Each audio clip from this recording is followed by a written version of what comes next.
할렐루야.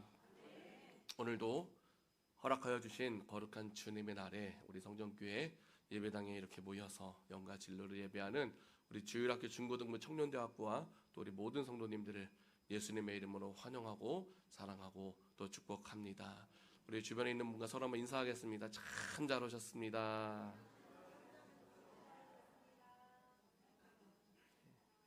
어떻게 우리 옆에 있는 분 딱 바라보셨을 때에 얼굴에 기쁨이 가득합니까? 아니면 또 뭐 혹시 짜증이 가득하신 분 계십니까? 우리가 또 살아가다 보면 또 짜증이 나는 날도 있고 피곤한 날도 있고 힘든 날도 있습니다. 그런데 이런 찬양이 있더라고요. 찬양이 언제나 넘치면 은혜로,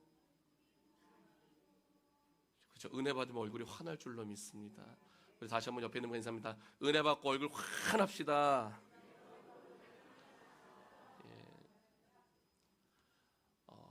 오늘이 스승의 주일입니다. 5월 17일이더라고요. 작년에도 이랬는지 모르겠는데 5월 달인데 30도가 넘어갔어요. 저는 이건 반칙이라고 생각을 합니다. 그래도 5월은 좀 선선해야 되지 않나 그런 생각을 해보는데 벌써 막 30도, 막 32도까지 올라가는 모습을 보면서 올 한해는, 올 여름은 덥다 안 덥다? 장난이 아니겠구나라는 그런 생각을 갖게 됩니다. 그러면서 문득 이런 생각도 해봤어요. 하나님은 왜 여름을 만드셨을까? 봄 날씨 좋잖아요. 가을도 날씨 좋잖아요. 근데 여름은 너무 더운데 점점 더 더워지고 있고, 겨울은 또 어떻습니까? 추운데 점점 더 추워지고 있고. 그래서 그냥 날마다 적당한 온도인 봄과 가을만 있었으면 좋겠다라는 그런 생각도 한 번씩 그냥 마음에 들더라고요. 자, 그런데 하나님께서는 모든 만물을 만드실 때 하나님의 계획하심대로 만드신 줄로 믿습니다. 여름을 왜 만드셨느냐? 피로하니까 만드셨어요. 따릅니다. 피로하니까 만드셨습니다. 우리는 왜 만드셨을까요? 따릅니다. 당신은 피로하기 때문에 지음 받았습니다. 우리는 아주 필요하기 때문에 지음받은 소중한 존재. 따라합니다. 나는 소중합니다. 우리는 소중한 존재인 줄로 믿습니다. 그러니까 소중한 존재를 우리가 함부로 막 뭐라 하면 될까요, 안 될까요? 비판하면 될까요, 안 될까요? 비판보다 칭찬만 하시길 바랍니다. 자녀들 바라보면서 아유 저 아빠 닮아서, 또 아빠는 또 자르면 아유 저 엄마 닮아, 이제 이러지 마시고 아이고 우리 딸 아빠 닮아, 이것도 싫어하던데. 우리는 날마다 소중한 존재인 것을 알고, 왜냐하면 주님의 사랑 안에서 서로 사랑하고 세워줄 수 있는 그러한 믿음의 감각이 되었으면 참 좋겠다는 그런 생각을 해봅니다. 하나님께서 햇볕을 만드셨어요. 만드신 이유가 분명히 있더라고요. 봄에 우리가 딱 자연을 바라보게 되면 막 잎사귀라든지 막 푸른빛이 막 생겨나기 시작하는데 그때가 누구는 어떤 권사님 그러더라고요. 제일 이쁘다고. 그 연두색빛 너무 이쁘지 않습니까? 근데 이 연두색 이제 잎사귀들이 어느 순간 진한 녹색으로 바뀌기 시작합니다. 그 어떻게 바뀌는 거냐면 햇볕을 막 받아가지고요. 이제 그 에너지를 통해서 이제 진한 녹색으로 이제 바뀌어가는 거예요. 그리고 이렇게 건강하게 진한 녹색으로 바뀐 이후에는요, 또 이제 그 나무 열매 맺는 나무 같은 경우는 또 열심히 꽃을 피우게 됩니다. 그러니까 나무는요, 낮과 밤의 길이를 감지해가지고 내가 꽃을 피워야 될지가 언젠지를 안대요. 하나님이 그렇게 만드신 거예요. 그래서 또 꽃을 피우기 위해서는 무엇이 필요하냐면요, 햇볕을 또 많이 받아가지고 나무가 광합성을 해야 되는 거예요. 그러면 그렇게 햇볕을 많이 받아서 광합성을 해서 꽃을 핀 이 나무는요, 또 어떻게 합니까? 그 다음 뭐를 맺어야 돼요? 열매를 맺어야 됩니다. 그럼 열매를 맺을 때는 어떻게 해야 되느냐? 뿌리는 열심히 영양 부분을 또 열심히 빨아들이고, 나뭇잎은 또 햇볕을 열심히 받아가지고요, 이제 그것을 포도당으로 바꿔서 이제 나무는 열매에다가 그 모든 에너지를 다 저장을 해야 된대요. 그래서 햇볕을 많이 받고 자라는 나무는요, 나무의 열매는요, 어떡하다? 튼튼하대요. 웬만한 바람이 불어도 잘 떨어지지가 않는데요. 그런데 햇볕이 만일 부족하다 그러면 열매가 작거나 아예 맺혀지지 않거나 조금만 바람이 불면은 떨어지거나, 아니면 어떻게 키워 넣더라도 당도가 부족해가지고 그 상품성의 가치를 잃어버리게 되는 경우가 많이 있다고 합니다. 우리가 과일을 먹을 때 만약 이 과일이 아주 달고 맛있잖아요. 그러면 어떤 생각을 해야 되느냐? 이 과일은 햇볕을 많이 받은 나무에서 잘 자랐구나, 그렇게 생각을 해야 되는 거예요. 우리 성도님들이 얼굴이 환하잖아요. 그러면요, 하나님이 주신 은혜를 듬뿍 받았구나 생각해야 되는 거. 할렐루야. 예? 하나님의 뜻이 있으시다니까요. 여름을 만드신 뜻도 있고, 봄, 여름, 가을, 겨울 만드신 뜻이 다 있고, 우리를 지으신 뜻도 다 있다는 것이죠. 그리고 우리를 이곳 우리 성전교회로 불러 모아 주신 데에도 하나님의 계획하심이 있는 줄로 믿습니다. 항상 하나님의 뜻 가운데 지음받은 우리는 어떤 존재라고요? 매우 소중한 존재더라라는 것을 기억하면서 하나님이 주시는 은혜의 영양분을 듬뿍 받아서 맛있는 과일과 같이 하나님 중심을 보시는 하나님을 기쁘시게 하고, 또 하나님의 뜻대로 쓰임 받으면서 이 땅 가운데에 하나님 나라가 확장된 가운데에 귀하게 쓰임 받고 잘했다 칭찬받기를 예수님의 이름으로 축원드립니다. 자, 오늘이 무슨 주일이라고 했습니까? 스승의 주일. 스승이란 무엇인가 검색을 해봤더니 나를 가르쳐서 바른 길로 인도하여 주는 사람을 스승이라고 이야기하더라고요. 좋은 스승이 되기 위해서는 어떻게 해야 될까요? 내가 먼저 좋은 제자가 되어야 합니다. 따라합니다. 좋은 스승이 되려면 좋은 제자가 되어야 합니다. 그래서 나의 스승이 나에게 가르치고자 했었던 모든 본질을 바르게 깨닫고 그것을 나의 삶에 완전히 다 녹여냄으로써 나의 생각이나 나의 행동이나 나의 말에 그 가르침의 흔적이 배어나올 수 있을 때 그것이 좋은 제자더라고요. 그리고 그렇게 좋은 제자가 되면 또 어떻게 합니까? 좋은 스승이 되더라라는 것이죠. 자, 그럼 우리에게 좋은 본이 되신 좋은 스승인 분이 바로 누구시냐? 우리 예수님이신 줄로 믿습니다. 우리 입술로 고백합니다. 예수님이 우리의 좋은 스승이십니다. 믿으시면 아멘 하시기 바랍니다. 오늘 본문의 말씀을 보니까 예수님께서 자신을 선생 또는 주라 부르는 제자들을 발을 시켜주셨어요. 그리고 그런데 당시 유대 사회는 어떤 사회였냐면요, 낮고 천한 사람들이 주인의 어떤 주인을 방문한 손님들의 발을 씻겨주는 그런 문화였지, 주인이 아니면 선생이 직접 발을 씻겨주는 그런 문화가 아니었습니다. 그런데 예수님께서는요, 제자들의 발을 씻겨주셨어요. 그럼 그것은 무엇을 의미하는 거냐? 제자들을 향한 스승의 사랑과 예수님의 겸손함과 낮아지심을 보여주는 것이죠. 그래서 예수님께서는 또 분명히 뭐라고 가르치십니까? 내가 너희에게 행한 것과 같이 너희도 어떻게 하려고? 행하게 하려고 무엇을 보였노라? 본을 보였다라고 분명히 말씀을 해주셨습니다. 자, 그럼 예수님의 제자들이 또 다른 누군가에게 좋은 스승이 되기 위해서는 어떻게 해야 되느냐? 우리의 발을 씻겨주셨던 예수님과 같이 나를 낮추고 또 제자들을 사랑하면서 겸손해야 된다는 거예요. 따라합니다. 겸손해야 합니다. 우리는 어떻게 해야 될까요? 우리도 겸손해야 될 줄로 믿습니다. 혹시라도 우리 모습 가운데에 예수님을 닮아가지 못한 삶의 모습이 있다면 그것은 무엇이냐? 교만함이거든요. 잠언서 16장 18절 말씀 보니까는요, 교만은 무엇이다? 패망의 선봉이래. 한번 읽어볼까요? 시작. 마음은 넘어짐의 앞잡이니라. 교만은요, 패망의 선봉이래요.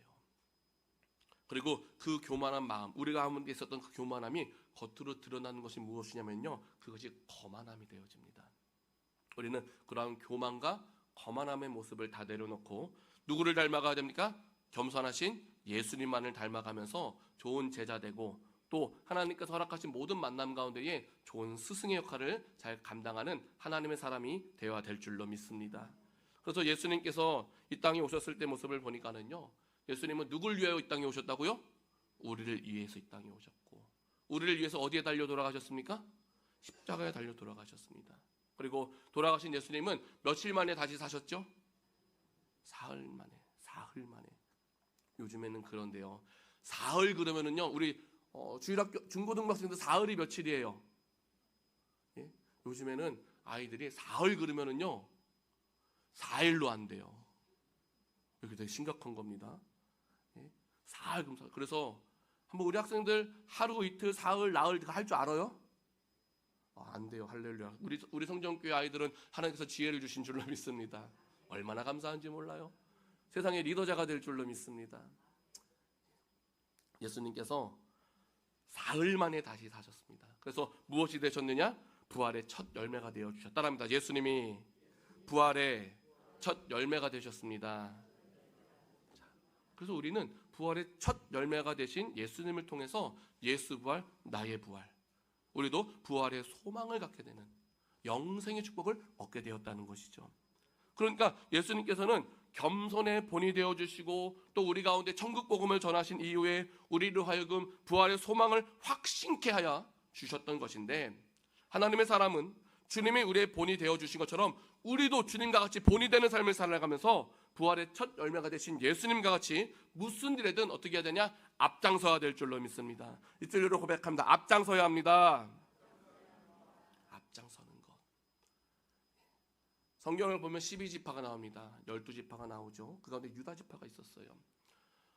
유다지파는 이제 유다의 후손들입니다. 유다는 네 번째 아들이었습니다. 넷째 아들. 자, 그런데 12지파의 시초가 되었던 야곱의 아들들을 보게 되면 미움이 있었어요. 어떤 미움이 있었느냐? 아버지의 사랑을 독차지했던 누구를 미워했습니까? 요셉을 미워했는데 어느 만큼 미워했냐면 죽이고 싶을 만큼 미워했어요. 그래가지고 본인들이 양을 치고 있을 때에 이제 아버지의 심부름을 오던 요셉을 멀리서 보니까는요, 이 형들이 어떤 마음을 갖고 있어요? 저 아들을 죽이자. 예? 형들의 마음이 싹 하나가 모아지는 거예요. 죽이자. 그만큼 미워했습니다. 예. 이때에 루벤은 어떤 생각을 가지고 있었느냐? 요셉을 죽이고 싶진 않았어요. 그래서 요셉을 아버지께로 돌려보내고자 하는 그런 생각을 마음속에 가지고 있었습니다. 유다도 마찬가지입니다. 유다도요, 요셉을 죽이지는 말아야지라고 하는 생각을 가지고 있었어요. 그런데 그러한 생각을 가지고 있을 때에 마침 이스마엘 한 무리 사람들이 향품과 향유와 몰약을 가지고 애굽으로 장사하기 위해서 가는 모습을 딱 만나게 됩니다. 장사꾼들을 만나게 되어진 거예요. 그때에 유다가 행한 것이 무엇이냐면요, 가지고 있던 생각을 말로 내뱉었다는 거예요. 가지고 있던 생각을 말로 내뱉었습니다. 생각만 가지고 있으면 아무런 도움이 안 돼요. 아무리 좋은 생각 가지고 있어도요, 말로 안 하면은요 아무런 소용이 없습니다. 근데 유다는요 말로 꺼냅니다. 그래서 우리가 동생을 죽이지 말고 그의 피를 그냥 덮어준들, 죽여서 그의 피를 덮어준들 우리에게 무슨 유익이 있겠냐라고 하면서 우리 저 상인들에게 우리 요셉 그냥 팔아버립시다라고 제안을 하는 거예요.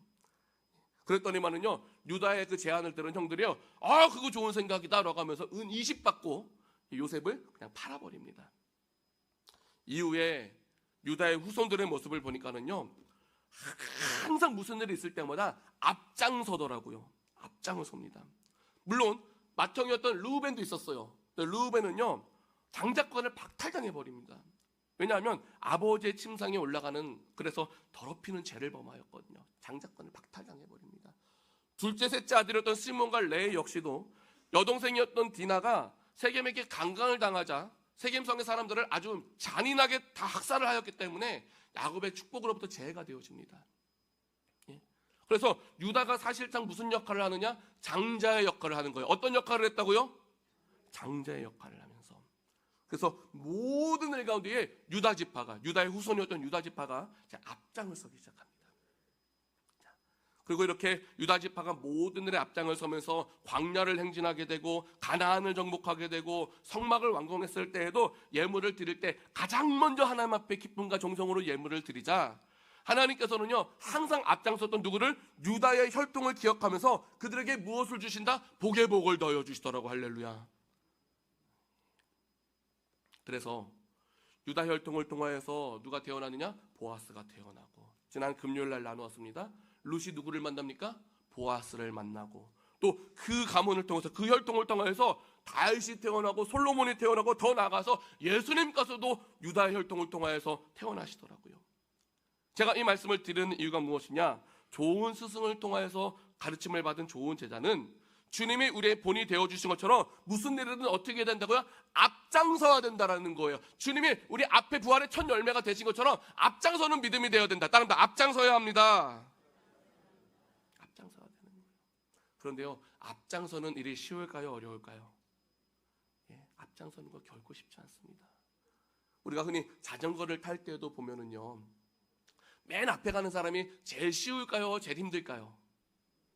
또 자전거를 안 타보셔가지고, 자전거를 타면은요 앞에 가는 사람은요 바람을 그대로 다 맞아요. 공기저항을 뚫고 가야 됩니다. 그럼 뒤에 있는 사람은요 그만한 바람당을 덜 받아요. 좀 더 편하게 갈 수 있어요. 트럭도 마찬가지로 자동차가 갈 때 트럭 뒤에 딱 붙어가면요 연비가 올라간대요. 왜? 공기저항을 덜 받으니까.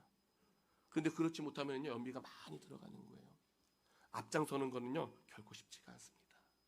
무슨 말을 언제 누구에게 어떻게 들을지 무슨 일을 만날지 아무도 모르는 거예요. 앞장서는 것은 그만큼 쉬운 일이 아니에요. 그런데요 예수님께서 보여주신 모습은 무엇이라고요? 앞장서는 모습을 보여주셨다. 할렐루야. 주님을 본받아야 되는 것이죠. 그래서 우리가 예수님을 본받으면서 나도 본이 되는 앞장서는 삶을 살게 되면은요 내려놓아야 될 것이 많이 있어요. 무엇을 내려놔야 되느냐? 나의 편안함을 내려놔야 됩니다. 왜? 남들보다 더 움직여야 돼요. 더 신경 많이 써야 됩니다. 더 많은 생각을 해야 됩니다. 내가 누릴 수 있었던 모든 권리도요 다 내려와야 되고요.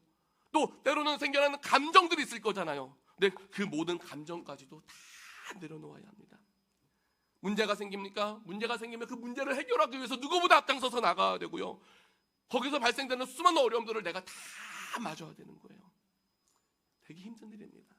그런데요 그럼에도 불구하고 우리가 본이 되는 삶을 살아가면서 앞장서야 될 이유가 무엇이냐?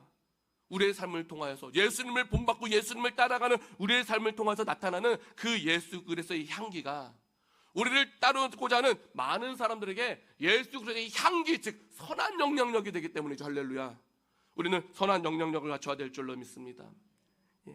그리고 그렇게 앞장서는 삶을 살면은요 하나님께서 요셉을 죽이지 않기로 원했던 유다를 통하여서 후에 애굽의 총리가 요셉이 됨으로써 어떤 일이 일어납니까? 7년이라는 아주 큰 기근이 왔을 때 야곱의 혈통 70명이 전부 애굽으로 이주하여서 죽음에서 생명으로 인도받게 되었다는 것이죠.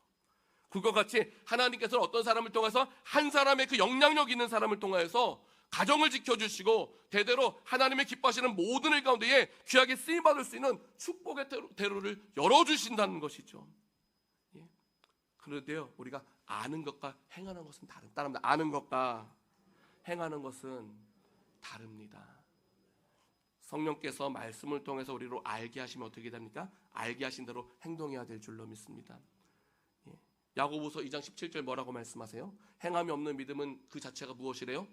죽은 믿음이다 라고 말씀합니다. 우리가 성경을 많이 읽습니다. 설교를 많이 듣습니다. 많은 것을 알고 있어요. 근데 알고 있음에도 불구하고 행하지는 않고 누군가를 바라보면서 저렇게 하면 안 되지. 저거 잘못된 거잖아. 저 사람은 뭐가 잘못됐어. 이렇게 하는 건 아니야. 계속 지적만 해보십시오. 그게 하나님께 영광이 되겠습니까? 아닙니다. 하나님께서 잘못된 모습들이 보일 수 있도록 우리에게 지혜를 주셨다는 것은 무엇이냐? 행하라고 주신 거예요. 사람이 잘못된 모습을 보이잖아요. 그 사람을 지적하고 판단하고 아주 눌러버리라고 주신 것이 아니라 그 사람을 위해서 무엇해라? 기도하라고 보여주시는 거예요. 할렐루야. 우리는 날마다 하나님께서 알게 하신 것이 있으면, 깨닫게 하신 것이 있으면, 갖추게 하신 것이 있으면 그 모든 것을 통해서 행동하는 신앙이 되어야 될 줄로 믿습니다. 우리 진리로 고백합니다. 행동해야 됩니다. 그래서 유다가 요셉을 죽이지 않기를 바랬던 생각을 마음속에 가지고 있었던 것을 어떻게 말로 꺼냈더니 그 후손이 귀하게 쓰임받더라는 것이죠. 그런데요 솔직히 우리 성도님들은 어떠한지 모르겠습니다. 행동은 하지 않고 시끄럽게 말만 하는 사람이 있고, 반대로 말은 하지 않는데 그냥 항상 솔선수범하면서 행동으로 보여주는 사람이 있으면 누구를 더 좋아하고 누구를 더 존중하겠습니까? 첫 번째 사람입니까? 두 번째 사람입니까? 첫 번째 사람 말만 하는 사람, 두 번째 사람 말 없이 열심히 하는 사람. 어떤 사람이라고요? 왜 대답을 안 하세요? 1번이구나. 나는 그냥 열심히 하는 사람은 그냥 적당히 무시하고, 막 말만 해서 내가 잘못 보이면 많이 공격을 당하고 싶은 사람한테 잘 보이기를 원하는 거예요? 그거 아니잖아요. 그런데 실제 그런 사람이 더 많습니다. 누군가가 막 열심히 하잖아요. 그러면은요 같이 열심히 힘을 합쳐서 같이 하면 좋은데 그냥 적당히 저 사람은 원래 열심히 하니까 냅둬 얼마나 잘났으면 혼자 열심히 하겠어. 그게 질투하는 건지 모르겠어. 그거 아니잖아요. 합력해야 될 줄로 믿습니다. 누군가가 부정적인 말을 내뱉으면요 그 사람 말에 동의하지 마세요. 그게 당연한 줄 알고 더 그럽니다. 그거 아니잖아요. 잘못된 모습 왜 있겠어요? 아니에요. 내가 바라볼 때는 하나의 부분만 바라보면서 뭐라고 할 수 있겠지만은요, 이끌어가는 사람은요 모든 것을 다 바라보면서 이끌어갈 수밖에 없는 거예요. 바라보는 시각이 다른 것이죠. 할렐루야. 그렇기 때문에 어떤 모양으로 인도해 주신 하나님께서 이스라엘 백성들을 왜 징계하셨습니까? 미워서 아니잖아요. 좋은 길로 인도해 주시기 위함이잖아요. 그때 불평하고 불만해서 하나님께서 가만히 두지 않았습니다. 반드시 징계하셨습니다. 우리는 내 앞에 있는 나무를 바라보는 것이 아니라 멀리 있는 산을 바라보면서 하나님의 인도하심 가운데에 기억이 쓰임받으며 합력하는 존재가 되어야 될 줄로 믿습니다. 그러니까 그냥 사람 함부로 다루지 마세요. 귀한 존재로 여기시길 바랍니다. 예? 그래서 하나님께서는요, 그 인정받는, 그 열심히 하는 그 사람 한 사람을 통해서 어떻게 하시냐? 우리를 합력하게 하시고 아름답고 건강한 교회를 함께 이루어가기를 원하신다라는 것이죠. 그러한 믿음의 공동체가 되시기를 예수님의 이름으로 축원드립니다. 그리고 내가 그렇게 항상 앞장서서 행동하며 나아가게 되면 하나님은 어떤 하나님? 심는 대로 거두게 하시다. 따라합니다. 심는 대로 거두게 하십니다. 은혜 주셔서 풍성한 결심과 함께 건강한 믿음 주시고 그 건강한 믿음 대대로 이어지게 하시면서 가장 영광스러운 여호와의 날을 맞이하게 하여 주실 줄로 믿습니다.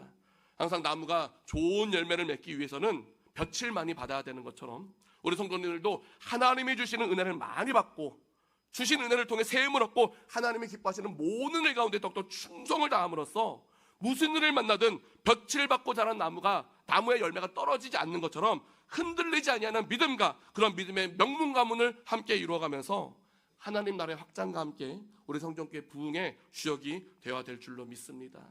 항상 좋은 스승 위에 더 좋은 스승이 있었고 좋은 제자 아래 더 좋은 제자가 날 수밖에 없음을 기억하면서 바나바를 통해 바울이 세워지고 바울을 통해 디모데가 세워진 것과 같이 우리 사랑하는 성도님들을 통하여서 우리 자녀들이 하나님의 칭찬받는 귀한 일꾼으로 세워지는 축복을 누려야 될 줄로 믿습니다. 항상 세상의 것은 영원하지 못해서 모든 것을 누려본 솔로몬조차 뭐라고 고백하느냐? 헛되고 헛되며 헛되고 헛되니 모든 것이 헛되도다라고 고백을 하더라고요. 빌립보서 3장 8절 말씀 보니까는요, 좋으신 하나님을 누렸던 바울 뭐라고 고백하는가 하면 다 같이 읽어봅니다. 시작. 모든 것을 해로 여김은 내 주 그리스도 예수를 아는 지식이 가장 고상하기 때문이라. 내가 그를 위하여 모든 것을 잃어버리고 배설물로 여김은 그리스도를 얻고. 아멘. 자, 예수 그리스도를 깊이 알아가는 것이 가치가 가장 크고 귀한 것임을 선포하면서 세상의 것을 무엇으로 여겼다? 배설물로 여겼다. 바울은 고백을 하고 있는데 우리 성도님들은 배설물과 같은 헛되고 헛된 것 때문에 가장 가치 있는 것을 놓치는 일이 없어야 될 줄로 믿습니다.